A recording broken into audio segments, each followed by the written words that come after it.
Assalamualaikum warahmatullahi wabarakatuh. Apa kabarnya anak-anak? Semoga dalam keadaan sehat dan baik-baik saja ya. Jangan lupa untuk selalu mencuci tangan menggunakan sabun dan keluar menggunakan masker ya. Hari ini kita akan belajar tentang surat dinas berupa surat undangan dinas undangan. Kalau kemarin kita sudah membahas tentang pengantar maupun konsep dari surat dinas, sekarang kita akan belajar untuk membedah satu persatu apa saja surat dinas itu. Salah satunya adalah surat undangan. Saya yakin anak-anak pasti tidak asing dan akrab dengan apa yang dimaksud dengan surat undangan ya. Misalnya anak-anak sudah sering menerima nih surat undangan rapat orang tua yang kalian dapat dari sekolah. Itu merupakan contoh dari surat dinas undangan. Kemudian, contoh lagi surat undangan terima rapot seperti itu. Itu juga contoh dari surat dinas undangan. Jadi, untuk hari ini kita akan belajar lebih dalam lagi tentang surat undangan itu apa dan nantinya anak-anak bisa mempraktekkan untuk membuat surat dinas undangan itu seperti apa.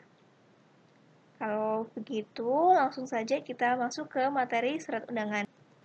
Jadi, surat undangan dinas adalah surat resmi yang berisi ajakan atau mengundang dari seseorang kepada sekelompok orang atau masyarakat umum.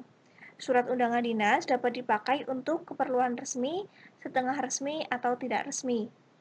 Jadi pada intinya surat undangan adalah surat yang berisi ajakan atau undangan dari seseorang kepada sekelompok orang ataupun masyarakat umum. Yang penting pada surat undangan itu harus mencakup siapa yang akan kita undang, untuk acara apa, dan kapan waktu pelaksanaan undangan tersebut atau acara tersebut. Kalau ketiga komponen itu sudah ada, maka anak-anak sudah bisa membuat surat undangannya. Untuk lebih jelasnya, saya akan menampilkan contoh dari surat undangan dinas untuk bisa kita pelajari bersama-sama. Nah, berikut ini adalah contoh dari surat undangan resmi. Dari contoh di sini adalah MKMP Bahasa Indonesia. Nah, seperti yang sudah saya sampaikan tadi, bahwa surat undangan itu harus paling tidak mengetahui siapa yang akan kita undang, kemudian kapan pelaksanaannya, dan siapa yang mengundang. Kalau di sini contohnya adalah yang mengundang adalah MGMP Guru Bahasa Indonesia. Yang pertama, untuk Bapak Ibu Guru mata pelajaran Bahasa Indonesia. Berarti ini adalah tentang siapa yang akan kita undang. Kemudian, yang kedua adalah untuk acara apa? Di sini adalah acara pertemuan MGMP Bahasa Indonesia Kota Bogor. Kemudian yang selanjutnya, kapan undangan tersebut ataupun acara tersebut dilaksanakan? Di sini disampaikan pelaksananya adalah hari Senin, 3 November 2008, pukul jam 9 sampai selesai, tempat di SMP 3 Bogor. Disampaikan juga agendanya apa, di sini ada penyempurnaan RPP dan sebagainya. Intinya, di contoh surat undangan ini mencakup 3 komponen utama yang harus ada ya. Nah, di dalam isi surat undangan tersebut juga hampir sama dengan surat-surat yang lainnya. Ada 3 hal dalam isi suratnya. Yang pertama adalah paragraf pertama berupa alasan. Paragraf ataupun kalimat pertama adalah adanya alasan kenapa surat undangan tersebut dibuat. Kemudian, paragraf ataupun kalimat selanjutnya adalah tentang tujuan diadakannya undangan tersebut atau kenapa kita harus membuat surat undangan tersebut. Untuk yang ketiga, alinea ketiga maupun kalimat ketiga adalah tentang ucapan harapan dan terima kasih.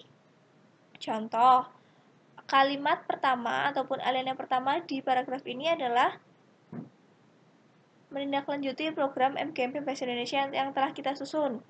Itu kan berarti adalah alasan dibuatnya surat undangan tersebut. Kalau misalnya salam sejahtera, semoga Bapak Ibu senantiasa dalam curahan rahmat dan nikmatnya adalah ini adalah pembuka surat saja. Namun untuk alinea ataupun kalimat pertama tentang alasan pembuatan surat undangan adalah yang ini, menindaklanjuti program MGMP Bahasa Indonesia yang telah kita susun.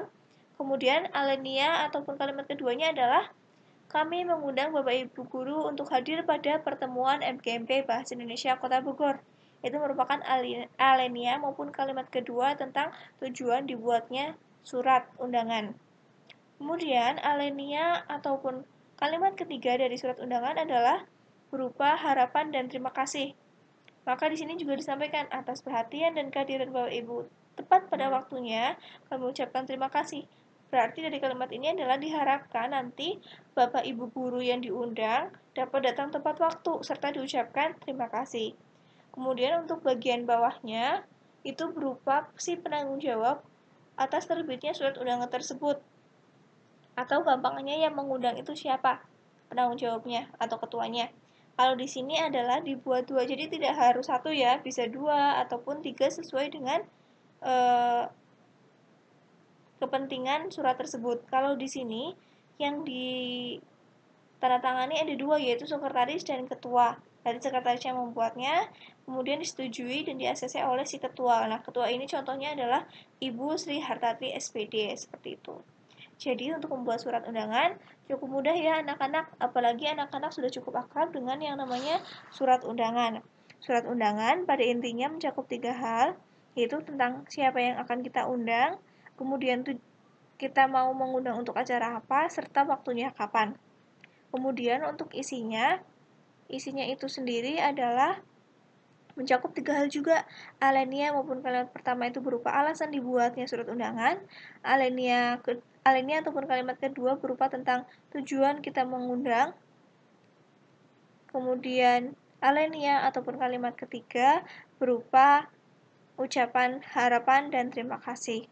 Untuk bagian-bagian lain seperti kop, nomor lampiran hal, kemudian tanggal itu disesuaikan dengan kondisi instansi maupun perusahaan masing-masing. Seperti itu ya anak-anak. Nah, kalau sudah memahami surat undangan resmi itu seperti apa, sekarang saatnya anak-anak mencoba mempraktekkan bagaimana membuat surat undangan resmi yang baik dan benar.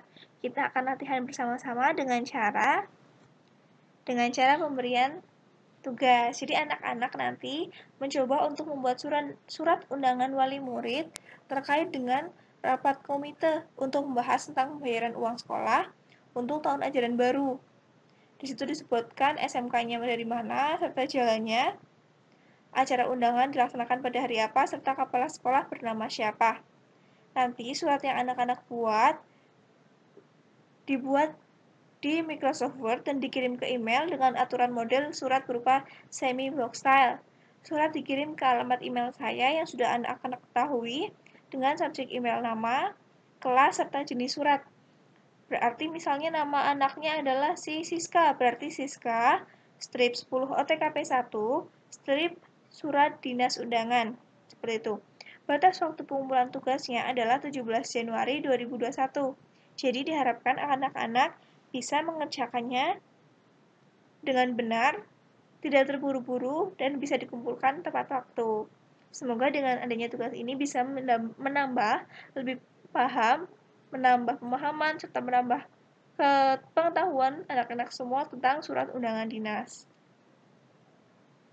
Jika ada yang ingin ditanyakan ataupun ingin disampaikan terkait dengan materi surat undangan dinas, anak-anak bisa sampaikan di grup kelas kita ataupun di e-learning SMK kita.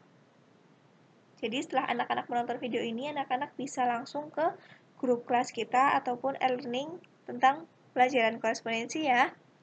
Kalau begitu, sekian dulu pertemuan kali ini. Mohon maaf jika ada kesalahan. Semoga pertemuan kali ini bermanfaat. Wassalamualaikum warahmatullahi wabarakatuh.